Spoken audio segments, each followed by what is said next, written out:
Hello. I want to share another excerpt, and I know it's been a while since I posted on my page, but I've been busy working, but it's still a work in progress of my project, Sex, Drama, and Professional Athletes. I'm going to share from the same book. This is another chapter in the book. I've always wanted to write a story that touched on immigration. And being from Texas, that's very important for me to do that. And I wrote these stories, like I say, years ago, over 10 years ago. And I had no idea when I wrote the stories back then that we would have the problems that we're seeing today with the way immigrants are treated. I had no idea.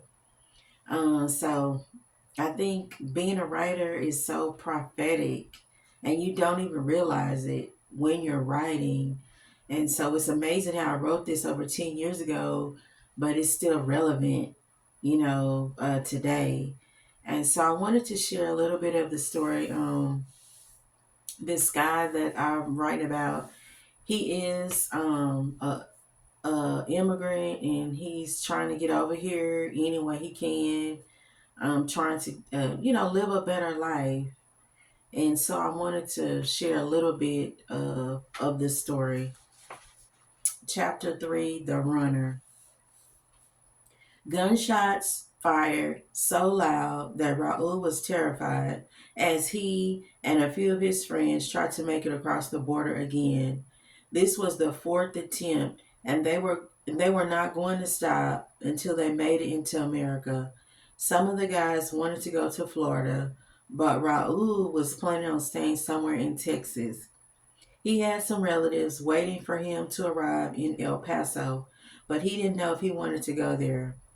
Raul was running as fast as he could and trying not to get lost in his thoughts at the same time. The other boys turned around and went back. The Border Patrol police were getting closer to him in Salvador, and just as they were about to cross over into the free world, more police with dogs were waiting on the other side. They had been surrounded, and there was nowhere to run. Raul and Salvador had no choice but to go back to their impoverished homes in Nogales, Mexico. The coyotes would always be around to help them again, but for now they were caught. Raul's father and one of his uncles had died trying to cross the border. They did not have all the money to pay the coyotes, but they knew each other, so they thought they could pay them later. Unfortunately, one of the guys got mad, and they started to fight about the money. And his dad and uncle ended up being shot to death. Raul didn't want to go back home because he knew his mother would be there waiting for him and saying, "I told you not to go." He didn't want to hear that right now. He kept thinking of another plan as the police shook them down to make sure they didn't have any drugs or weapons.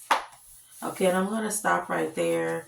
And like I said, I chose to share this, especially with everything that's going on right now. Like I said, this is a project I'm still working on.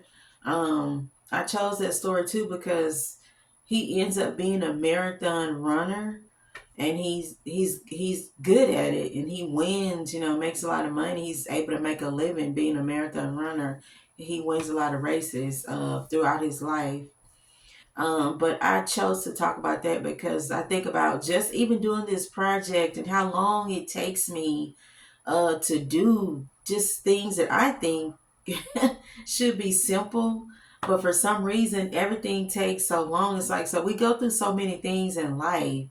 And so I've just learned that the things you're trying to accomplish, it definitely, it is a journey. It is a marathon. It's definitely not a sprint.